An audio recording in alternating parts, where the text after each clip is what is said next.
हाँ, तो कल आपको बेटा यूनिट नंबर फर्स्ट का तीसरा चैप्टर शुरू किया था अपन ने, है ना। पाठ का नाम था परागण, निषेचन, भ्रूण एवं भ्रूणकोश का परिवर्धन। लिख देता हूँ मैं, परागण, निषेचन, भ्रूण व, चाहे पहले भ्रूणकोश लिख दो, एक ही बात है, भ्रूणकोश का परिवर्धन।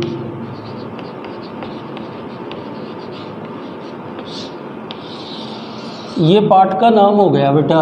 कौन सा पाठ है ये? चैप्टर नंबर 3, जो कल अपन ने शुरू किया था। और बेटा कल अपन ने इसमें पढ़ा था किसके बारे में? लास्ट में आपको जाते समय मैं द्विनिषेचन के बारे में कह रहा था। तो अपन आज की कहानी द्विनिषेचन से ही स्टार्ट करते हैं, ठीक है ना। तो ये लिख दिया मैंने बोर्ड पे शब्द द्विनिषेचन। तो आप सुन लें कि आवृत बीजी पादपों में द्विनिषेचन एक महत्वपूर्ण घटना है। आवृत बीजी पादपों का एक विशिष्ट लक्षण है द्विनिषेचन, अर्थात आवृत बीजी पादपों में निषेचन की प्रक्रिया 2 बार संपन्न होती है, ठीक है ना। आपको कल मैंने ये भी बताया था कि द्विनिषेचन की खोज एस.जी. नावस्चिन नामक वैज्ञानिक ने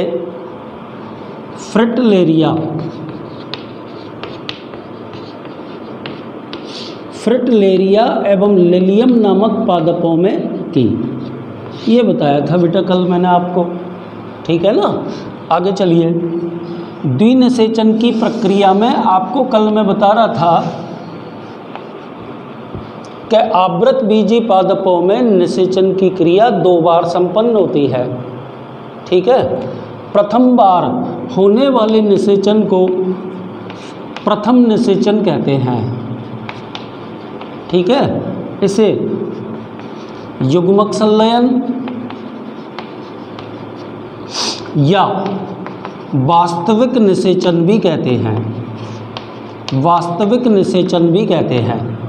आपको कल मैं बता चुका हूँ कि इस क्रिया में एक अगुणित नर युग्मक, लिख देता हूँ, एक अगुणित नर युग्मक, ठीक है, एक अगुणित अंड कोशिका या मादा युग्मक से संयोजित होकर के द्विगुणित युग्मनज का विकास करता है। और यही युग्मनज आगे जाके भ्रूण के रूप में विकसित होता है। तो ये तो बेटा प्रथम निषेचन या युग्मक संलयन या वास्तविक निषेचन हो गया, ठीक है। दूसरी बार निषेचन उसको बोलते हैं दूसरा निषेचन या त्रिसंलयन, ठीक है ना। इस क्रिया में बेटा एक अगुणित नर युग्मक भ्रूण कोश के केंद्र में उपस्थित द्विगुणित केंद्रीय कोशिका या द्वितीयक केंद्रक से संलयित होकर त्रिगुणित प्राथमिक भ्रूणकोश केंद्रक बनाता है।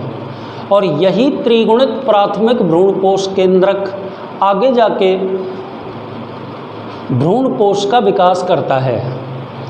आगे आपको मैं बताऊंगा कि भ्रूणकोश एक पोषक ऊतक होता है जिसकी कोशिकाओं में कार्बोहाइड्रेट, प्रोटीन एवं वसा आदि संचित भोज्य पदार्थ के रूप में भरे रहते हैं, ठीक है ना बेटा। आगे चलिए, जो परिवर्धित होते हुए भ्रूण को एवं बीजों के अंकुरण के समय नवोद्भिद को पोषण प्रदान करता है, ठीक है ना। तो बेटा ये द्विनिषेचन वाला टॉपिक अपना खत्म हो गया, ठीक है बेटा। आगे चलिए, अगला हेडिंग अपन पढ़ रहे हैं बेटा द्विनिषेचन का महत्व। याद रखना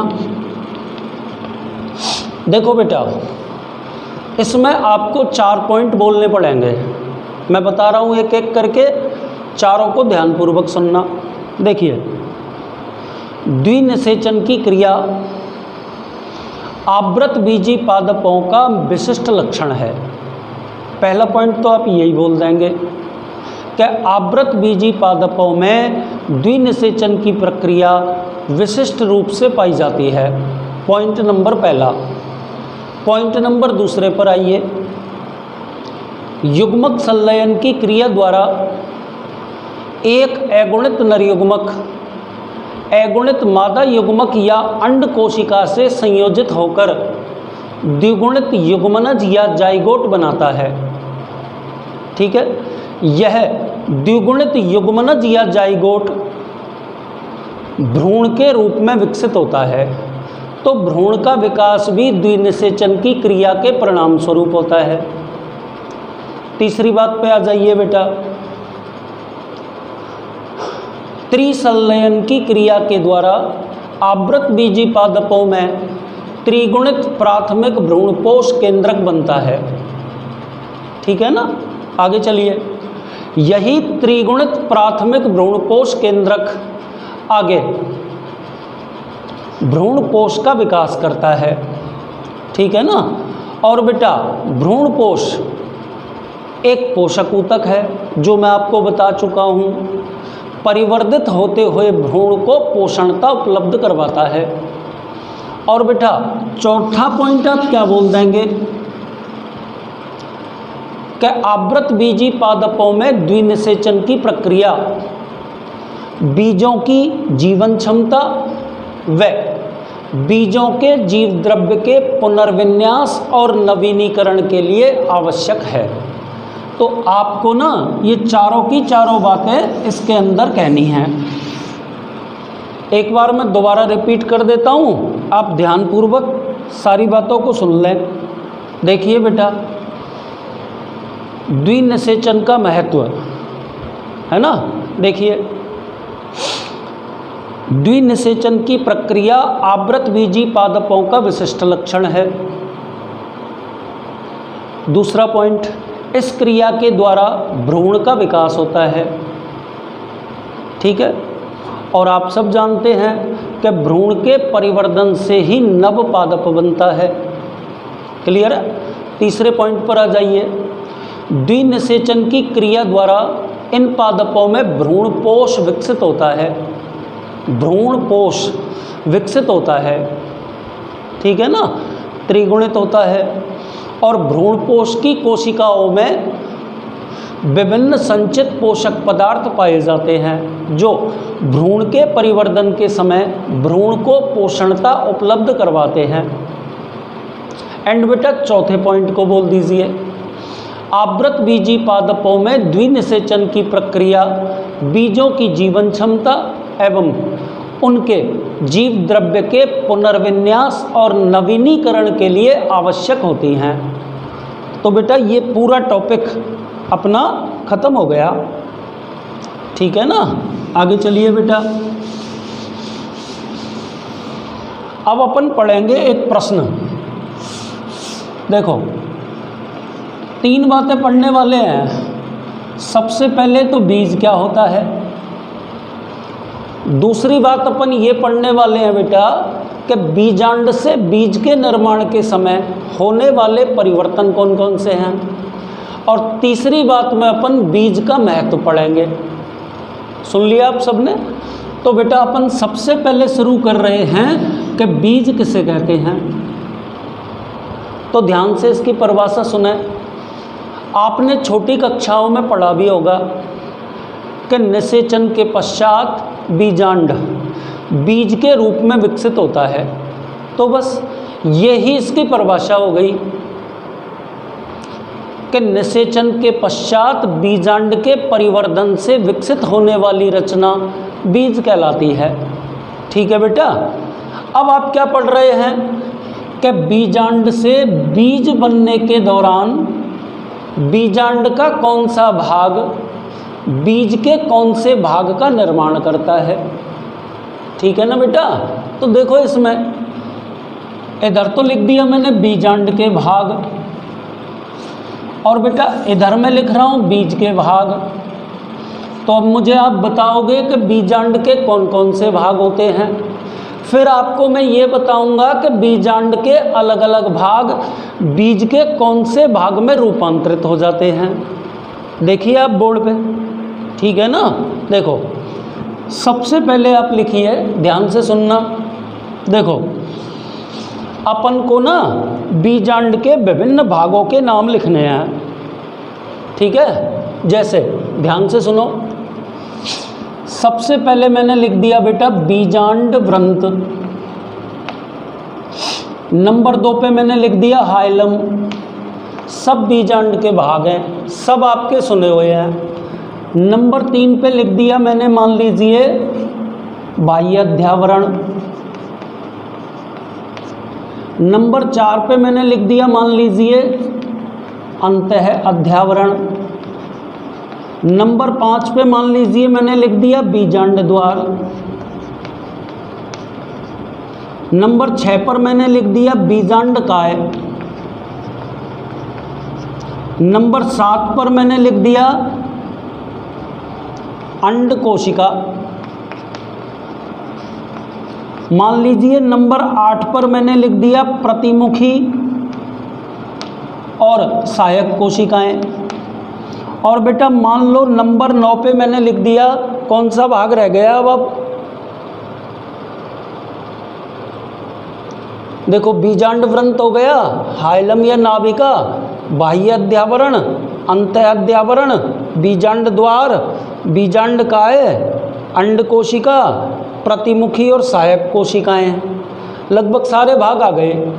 तो अब अपन ये पढ़ने वाले हैं कि इन भागों से जब बीज का निर्माण होता है तो बीजांड के विभिन्न भाग बीज के कौन से भाग निर्मित करते हैं, ठीक है ना। तो आप देखिए बोर्ड पे, बीजांड वृंत से बनता है बीज वृंत, पहला हो गया। हाइलम या इसका दूसरा नाम मैंने क्या बताया था बेटा, नाभिका।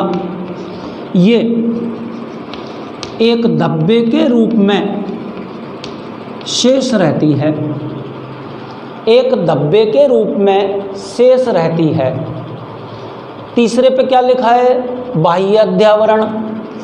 ये निर्माण करती है किसका, बाह्य बीज चोल का। नंबर 4 पे लिखा है अंतः अध्यावरण, तो ये क्या बनाएगी, अंतः बीज चोल। बीजांड द्वार के बारे में बोलेंगे बेटा, एज इट इज रहता है। बीजांड काय के बारे में आप सुन लें कि या तो ये नष्ट हो जाता है या परिभ्रूण कोश के रूप में शेष रहता है, याद रखना पड़ेगा। अंड कोशिका निर्माण करती है बेटा निषेचन के पश्चात भ्रूण का, और प्रतिमुखी और सहायक कोशिकाएं हो जाती हैं बेटा नष्ट।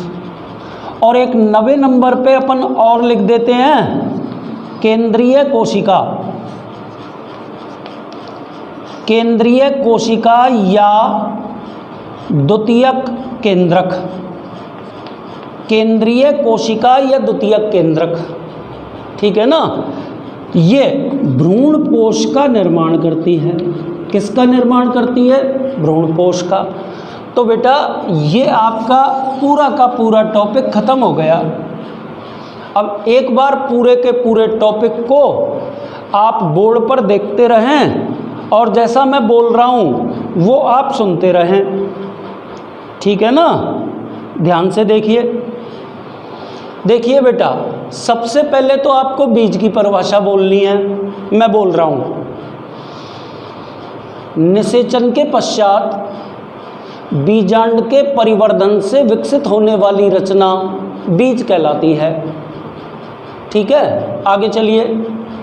बीजांड से बीज बनने के दौरान होने वाले परिवर्तन कौन कौन से हैं, तो उसमें आपको इस प्रकार से एक टेबल बनानी पड़ेगी, ठीक है, जिसमें आगे की साइड में तो आप बीजांड के विभिन्न भाग लिख देंगे और पीछे की साइड में बेटा बीजांड के एक पर्टिकुलर भाग से बीज के कौन से भाग का निर्माण होता है ये लिखना पड़ेगा। ठीक है ना। जैसे बेटा बीजांड का सबसे पहला भाग लिखा है अपन ने बीजांड व्रंत। बीजांड व्रंत से बीज व्रंत निर्मित होता है। हाइलम या नाभिका एक धब्बे के रूप में शेष रह जाती है। बाह्य अध्यावरण बाह्य बीजचोल बनाता है। अंतः अध्यावरण अंतः बीजचोल बनाता है। ठीक है ना बेटा। आगे चलिए। बीजांड द्वार बीज में एज इट इज रहता है, यानी कि एक छोटे से सूक्ष्म छिद्र के रूप में उपस्थित होता है। बीजांड काय, इसके बारे में आप जान लीजिए। देखो बेटा बीजांड काय एक पोषक ऊतक होता है जो परिवर्धन की प्रक्रिया में पोषक पदार्थ के रूप में प्रयुक्त कर लिया जाता है। तो बेटा अब यहाँ पे आपको एक बात सीखनी पड़ेगी। मान के चलिए कि पूरा का पूरा बीजांड काय पोषक पदार्थ के रूप में यदि प्रयुक्त कर लिया जाए तो बीजांड काय अनुपस्थित हो जाएगा। ठीक है ना। और बेटा कुछ बीजों में ऐसा भी होता है कि पूरा का पूरा बीजांड काय पोषण में खप नहीं पाता, तो वो ना भ्रूण कोश के चारों ओर एक अत्यंत पतली परत के रूप में शेष रह जाता है। तो उस परत को हम परिभ्रूण पोष कहते हैं। तो बेटा इसीलिए मैंने बीज के बीजांड काय का परिवर्तन यही कहा कि या तो नष्ट हो जाता है या परिभ्रूण पोष के रूप में शेष रहता है। ठीक है बेटा। आगे चलिए। आपको निषेचन की क्रिया में पढ़ा चुका हूँ कि बीजांड के भीतर उपस्थित अंड कोशिका निषेचन की क्रिया के पश्चात निर्माण करती है किसका? भ्रूण का। ठीक है ना। इसी प्रकार बीजांड के भीतर उपस्थित केंद्रीय कोशिका या द्वितीयक केंद्रक, ठीक है ना, बीज में निर्माण करता है भ्रूणपोष का। और सबसे लास्ट में आ गई प्रतिमुखी और सहायक कोशिकाएं। प्रतिमुखी एवं सहायक कोशिकाएं, ध्यान से सुनना। प्रतिमुखी एवं सहायक कोशिकाएं ये बीजांड से बीज के निर्माण के दौरान नष्ट हो जाती हैं। बैठ गई आप सबके समझ में? तो यहाँ आके अपना एक इम्पोर्टेंट प्रश्न खत्म हो गया। क्या प्रश्न था बेटा? बीज किसे कहते हैं? बीजांड से बीज बनने के दौरान होने वाले परिवर्तनों को संक्षेप में लिखिए। तो बेटा लिख दिए अपन ने। आपको भी मैंने बता दिया कि यदि इस तरह का प्रश्न आपके सामने फ्रेम होता है तो उस केस में आपको टेबल बना के आगे की ओर बीजांड के भाग और पीछे की ओर बीज के भाग लिखने पड़ेंगे। ठीक। आगे चलिए। अब अपन पढ़ते हैं बेटा बीज का महत्व। बीज का महत्व क्या पढ़ेंगे इसमें? ध्यानपूर्वक सुनिए। देखो 5 पॉइंट आपको याद करने हैं बीज के महत्व में। तो 1 बाई 1 एक एक करके आप पांचों बिंदुओं को सुने। एक बार बोलने के बाद मैं दोबारा रिपीट करूंगा। देखिए, बीजों के द्वारा पादपों की नई संततियों का विकास होता है। पॉइंट नंबर पहला। पॉइंट नंबर दूसरा सुनिए।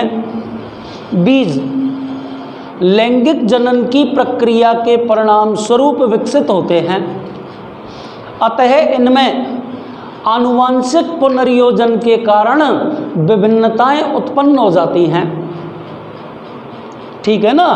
और इन्हीं विभिन्नताओं के कारण ये विपरीत पर्यावरणीय परिस्थितियों का सामना करने में सक्षम होते हैं। पॉइंट 2 हो गए। तीसरे पॉइंट पर आइए बेटा। देखो कि जो बीज होते हैं, कुछ पादपों के बीज भोज्य पदार्थों का संचय करते हैं और बेटा ये पोषक पदार्थ बीज के अंकुरण के समय नवोद्भिद के विकास हेतु प्रयुक्त किया जाता है। कितने पॉइंट हो गए बेटा? 3 हो गए। पॉइंट नंबर 4 पर आइए। बीज भ्रूण एवं भ्रूणपोष का संरक्षण करते हैं। 4 पॉइंट हो गए। पॉइंट नंबर 5 पर आइए। कुछ पादपों के बीज व्यावसायिक महत्व के होते हैं। ठीक है ना, यानी कि पादप के बीजों से तेल अथवा रेशे प्राप्त किए जा सकते हैं। जैसे सरसों का बीज तेल उत्पन्न करता है, जैसे बेटा कपास का बीज तेल एवं रेशे उत्पन्न करता है। ठीक है ना। अगले पॉइंट पर आइए, प्रकीर्णन। क्या बोलोगे इसमें? इसमें आप ये बोलोगे बेटा, पहले तो आप ये सुनो कि प्रकीर्णन किसे कहते हैं। ठीक है ना। तो बेटा प्रकीर्णन वह क्रिया होती है जिसके द्वारा फल एवं बीज एक स्थान से दूसरे स्थान पर किसी माध्यम के द्वारा जा सकते हों, तो ये प्रकीर्णन होता है। ठीक है ना।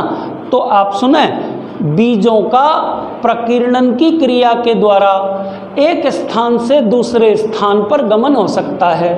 अतः प्रकीर्णन की क्रिया के कारण बीजों को नए स्थानों पर पहुंचने या यूं कह दो संततियों के नए क्षेत्रों में प्रवेश होने में मदद मिलती है। तो ये पांचों की पांचों बातें आपको बीज के महत्व में बोलनी पड़ेंगी। एक बार सारी की सारी बातों को मैं दोबारा से कह देता हूं, आप ध्यान से सुन लें। देखिए बेटा, आपको मैं पढ़ा चुका हूं कि बीज किसे कहते हैं।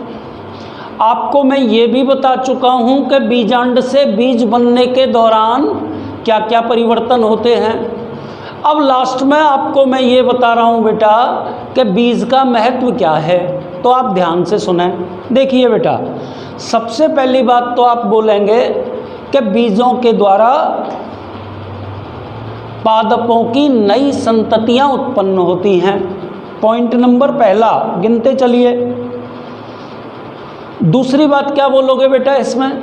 दूसरा पॉइंट आप बोल दोगे कि बीज लैंगिक जनन की प्रक्रिया के परिणाम स्वरूप उत्पन्न होते हैं।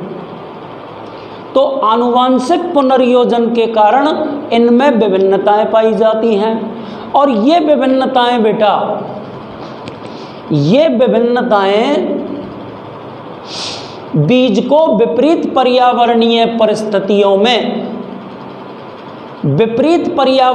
परिस्थितियों का सामना करने हेतु सक्षम बनाती हैं। पॉइंट नंबर 3 पर आइए। कुछ पादपों के बीज भोज्य पदार्थों का संचय करते हैं। कुछ पादपों के बीज भोज्य पदार्थों का संचय करते हैं। ठीक है ना। और बेटा ये जो भोज्य पदार्थ अथवा पोषक पदार्थ हैं, ये बीज के अंकुरण के समय नवोद्भिद के विकास हेतु प्रयुक्त किए जाते हैं। सुन लिया आपने? कुछ पादपों के बीज व्यावसायिक महत्व के होते हैं, जैसे कि तेल और रेशे उत्पन्न करने वाले बीज हो गया। अगले पर आइए। कुछ बीजों, या यूं ही कह दो, कुछ तो रहने दो, बीजों का सिंपली प्रकीर्णन हो सकता है। प्रकीर्णन का मतलब मैं आपको बता चुका हूं कि विभिन्न माध्यमों के द्वारा बीज एक स्थान से दूसरे स्थान पर ट्रांसफर हो सकते हैं। अतः नए क्षेत्रों में जातियों के फैलने की संभावना बढ़ती है। आपने भी देखा होगा बेटा, कई बार पुराने किलों की दीवारों पर, पुराने कुओं अथवा बावड़ियों में, जलाशयों में विभिन्न प्रकार के पादप डेवलप हो जाते हैं। मैं ये कहना चाह रहा हूँ कि पादपों का विकास ऐसे निर्जन स्थानों पर होता है जहाँ उन्हें मनुष्य के द्वारा रोपित नहीं किया जा सकता। तो अब आप क्या सोचते हो बेटा, उस पादप के बीज वहां पर किस प्रक्रिया के द्वारा पहुंचे? प्रकीर्णन के द्वारा। तो वहां पर जनरली जो प्रकीर्णन की क्रिया हो सकती है वो या तो जंतु प्रकीर्णन या फिर पक्षी प्रकीर्णन। ठीक है ना। तो ये सारे के सारे बीज के महत्व हो गए। और एक सबसे इंपॉर्टेंट बात बेटा कि जो बीज होते हैं वो भ्रूण एवं भ्रूणपोष को संरक्षित रखते हैं। बीज भ्रूण एवं भ्रूणपोष को संरक्षित रखते हैं। बैठ गई आपके समझ में? ठीक है, अगले टॉपिक पे आइए। अगला टॉपिक देखिए, भ्रूणपोष के प्रकार। थोड़ा सा इसको शुरू कर देता हूँ, फिर नेक्स्ट क्लास में देख लेंगे वापस से। भ्रूणपोष के प्रकार। तो देखो बेटा, सबसे पहले तो आपको भ्रूणपोष के बारे में कहना है। आपको बता चुका हूँ बेटा, क्या बता चुका हूँ कि निषेचन की क्रिया में एक घटना होती है जिसे कहते हैं त्रिसंलयन। क्या बोलते हैं? त्रिसंलयन। और आपको बेटा मैं बता चुका हूं कि त्रिसंलयन की क्रिया में एक अगुणित नरयुग्मक भ्रूण कोश के केंद्र में उपस्थित द्विगुणित केंद्रीय कोशिका या द्वितीयक केंद्रक से संयोजित होकर त्रिगुणित प्राथमिक भ्रूणपोष केंद्रक का विकास करता है। बैठ गया आपके समझ में? और बेटा यही त्रिगुणित प्राथमिक भ्रूणपोष केंद्रक आगे जाके भ्रूणपोष के रूप में विकसित होता है। ठीक है ना। अब आपको मैं ये भी बता चुका हूं कि जो भ्रूणपोष होता है वो एक पोषक ऊतक होता है। ठीक है ना। इसकी कोशिकाओं में कार्बोहाइड्रेट, प्रोटीन, वसा, विभिन्न प्रकार के संचित भोज्य पदार्थ पाए जाते हैं। भ्रूणपोष बेटा परिवर्धित होते हुए भ्रूण को पोषणता उपलब्ध करवाता है। ठीक है ना। तो आपको अब परिवर्धन की प्रक्रिया के आधार पर भ्रूणपोष के प्रकार बताए जाएंगे। तो थोड़ा सा उसका इंट्रोडक्शन अपन आज करते हैं। देखिए, परिवर्धन की प्रक्रिया के आधार पर भ्रूणपोष निम्न 3 प्रकार के होते हैं। देखो बेटा, पहला प्रकार तो होगा केंद्रकीय भ्रूणपोष। कौन सा? केंद्रकीय। बोर्ड के एग्जाम में आ चुका है ये प्रश्न, 4 नंबर का बड़ा प्रश्न कि भ्रूणपोष क्या है। परिवर्धन की प्रक्रिया के आधार पर भ्रूणपोषों के प्रकारों को लिखिए। तो पहला प्रकार कौन सा पढ़ेंगे? केंद्रकीय। दूसरा प्रकार कौन सा पढ़ेंगे इसमें? कोशिकीय।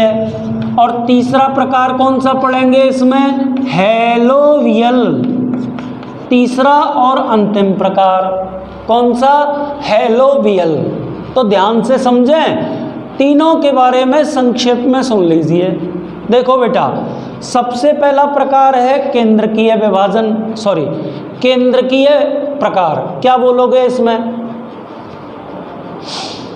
इस प्रकार के भ्रूणपोष परिवर्धन में त्रिगुणित प्राथमिक भ्रूणपोष केंद्रक निरंतर समसूत्री विभाजनों के द्वारा बहुत सारे केंद्रक बनाता है। केंद्रकों का विभाजन निरंतर होता है, परंतु केंद्रक विभाजन के साथ कोशिका भित्ति का निर्माण नहीं होता। तो ये तो केंद्रकीय में पढ़ेंगे। कोशिकीय में प्रत्येक विभाजन के साथ, प्रत्येक केंद्रक विभाजन के साथ कोशिका भित्ति निर्मित हो जाएगी बेटा। और तीसरे प्रकार हैलोवियल में अपन क्या पढ़ेंगे कि जो हैलोवियल प्रकार का जो विभाजन होता है, भ्रूणपोष का परिवर्धन होता है, वो दोनों प्रकार के भ्रूणपोषों का मिला जुला स्वरूप होता है। अर्थात कोशिकीय अथवा केंद्रकीय दोनों प्रकार के प्रारूप हैलोवियल प्रकार के भ्रूणपोष में पाए जाते हैं। तो बेटा कल की क्लास में अपन भ्रूणपोष के प्रकार पढ़ेंगे, परिवर्धन की प्रक्रिया के आधार पर। बेहद इंपॉर्टेंट टॉपिक है।